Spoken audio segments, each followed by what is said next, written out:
Hey everyone, go ahead and grab your coffee, pull up a chair, and get comfortable, because today we are tackling something that literally every single tech professional working in or planning to move to Germany has faced at some point. Look, let's be real. If you work in IT, or if you're actively trying to break into a tech role in the German market right now, you have almost certainly seen the acronym ITIL plastered across job descriptions. It's everywhere.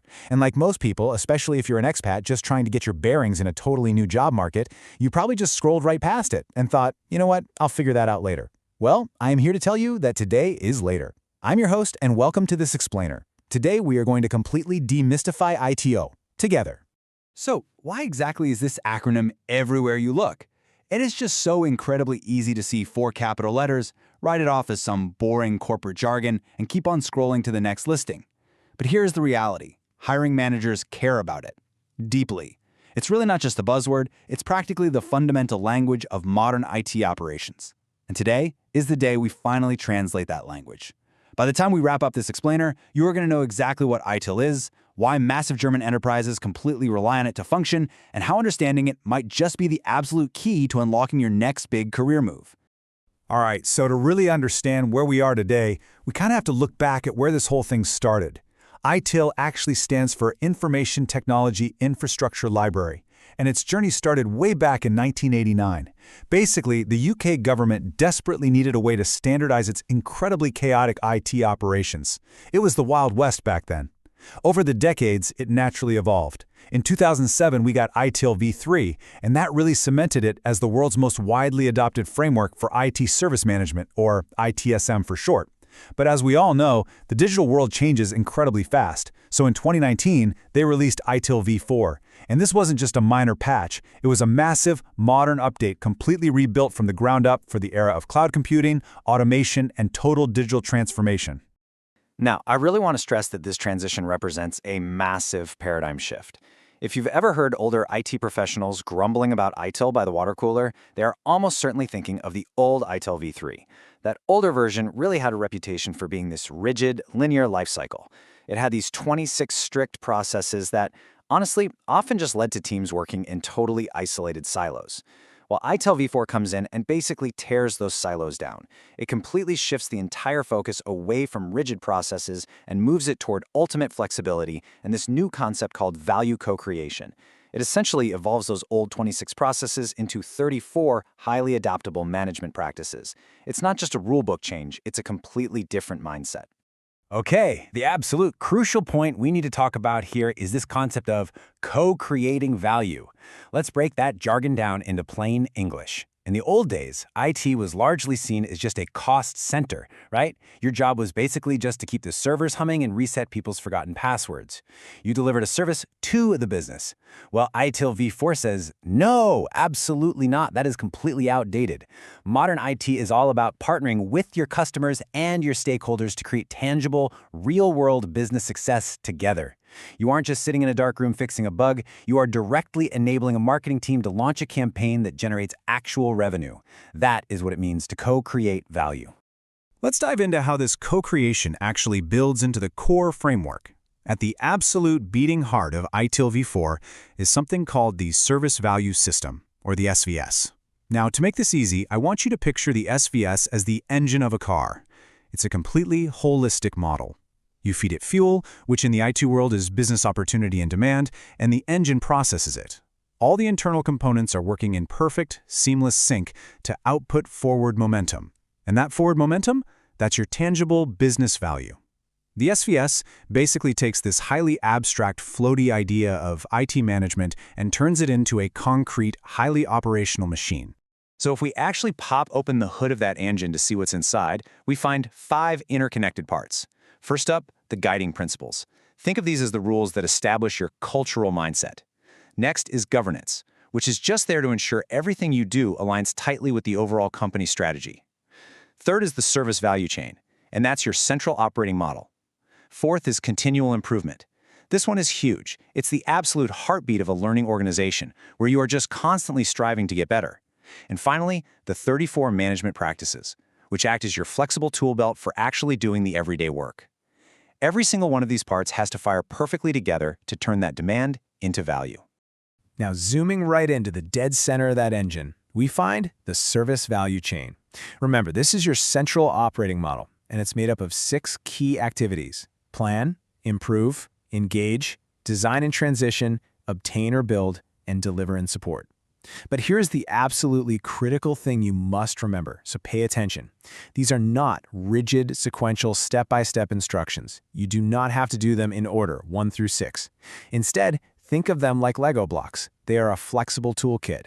You combine these activities into different value streams depending entirely on what your specific organization needs at that specific moment to respond to a demand. It is 100% about adaptability. But listen, having a powerful engine really isn't going to help you much if the wheels are literally falling off the car. And this brings us right to the 4 dimensions of service management. Think of these like the 4 legs of a table. We've got organizations and people, information and technology, partners and suppliers, and finally, value streams and processes. Now, in the IT world, it is incredibly easy to get tunnel vision and focus only on the technology. But let me tell you from experience, if you launch a brand new software service and you ignore the people who actually have to use it, or the cloud partners hosting it, or the internal processes governing it, boom, that table falls right over. Ignoring any single one of these 4 lenses is basically a fast-track ticket to making a major IT project fail. And seeing the big picture like that perfectly transitions us to the 7 guiding principles. Now, these are essentially universal rules of thumb that apply to literally any organization. Focus on value. Start where you are. Seriously, don't waste time reinventing the wheel. Progress iteratively with regular feedback. Collaborate and promote visibility. Think and work systemically. Keep things simple and practical. And lastly, optimize and automate wherever you can. Now, why do these specific rules matter to you? Because German hiring managers absolutely love this mindset. When you apply for a job over there, they aren't just checking off your coding skills. They are hunting for pragmatic problem solvers who know how to optimize processes and see the whole system. These principles are pretty much a direct blueprint for exactly what top employers are desperately looking for. Okay, I know exactly what some of the developers listening are probably thinking right now. Hold on, I work in Agile, my team uses DevOps, I really don't want some heavy ITIL framework slowing down my sprints. But as the framework itself explicitly points out, rather than replacing methodologies like Agile, DevOps, and Lean, ITIL V4 actually complements them. This is such a crucial distinction. ITIL V4 was deliberately designed from day one to play nicely with modern, fast-paced development. If your team is running tight 2-week sprints, ITIL isn't going to conflict with that at all. It simply wraps around it, adding the essential governance and structure you need to manage risk at scale without creating those dreaded bottlenecks that slow everybody down. All right, so you understand the theory now, which is great. But how do you actually go and prove this to an employer in an interview? Let's quickly map out the certification journey. It's designed as a really nice modular path. Step 1 is the ITIL Foundation certification. And the absolute best news here?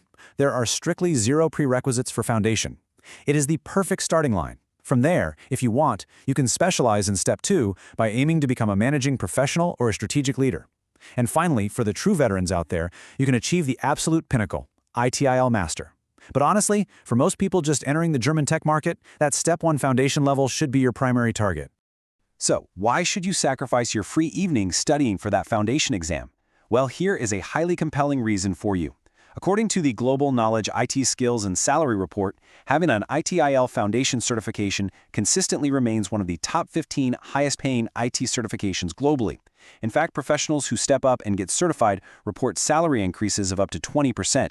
That is massive. It basically acts as a giant flashing signal to potential employers that you don't just write code, but that you speak the actual language of modern IT and understand exactly how your technical day-to-day work impacts their overall bottom line. Let's bridge all this high-level theory right back down to your reality, the German job market. When we actually look at the biggest players out there, we're talking massive global employers that are headquartered or heavily operating in Germany, companies like SAP, Deutsche Telekom, Siemens, and pretty much all the major IT consultancies. They treat ITIL as a non-negotiable career unlock. Think about it. They are running incredibly massive, complex global IT infrastructures. They don't just prefer candidates who happen to understand the service value system, they actively require it. Having ITIL prominently on your CV proves, without a doubt, that you can handle the sheer scale and structure of a serious German enterprise. So the big question is, are you ready to unlock your next IT role? We've covered a lot of ground today. We went all the way from the chaotic UK government origins of 1989 right up to the modern value co-creating engine of ITIL V4. You now understand the language, you get the SVS, you know the 4 dimensions, and you know exactly why top employers care so much about it. If you found this explainer helpful, I highly encourage you to check out our accompanying SAP explainer.